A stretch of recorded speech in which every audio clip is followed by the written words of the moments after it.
మే 16 తారీఖు శనివారము అమావాస్య శని జయంతి చాలా విశేషమైన రోజండి. ఎవరు కూడా మిస్ అవ్వద్దు. ముఖ్యంగా శని బాధలతో బాధపడేటువంటి వాళ్ళకి లైఫ్లో కష్టములు అనేటువంటివి అధికంగా ఉంటాయి.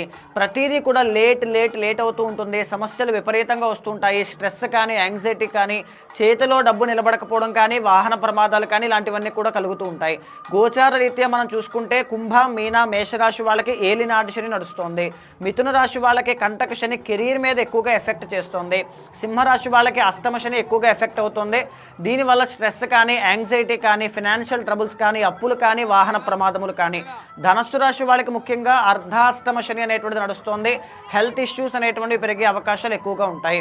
ముఖ్యంగా వీళ్ళే కాకుండా పర్సనల్ చార్ట్లో కూడా శని మహాదశ, అంతర్దశ, సప్తమాధిపతి శని వక్రగతిలో అష్టమంలో ఉండడం, మెరిటల్ లైఫ్లో ప్రాబ్లమ్స్ ఎక్కువగా ఉండడం, లీగల్ లిటిగేషన్స్ ఇలాంటివన్నీ కూడా చూస్తున్న వాళ్ళు మే 16 తారీఖున తప్పకుండా ఇప్పుడు నేను చెప్పబోయే 5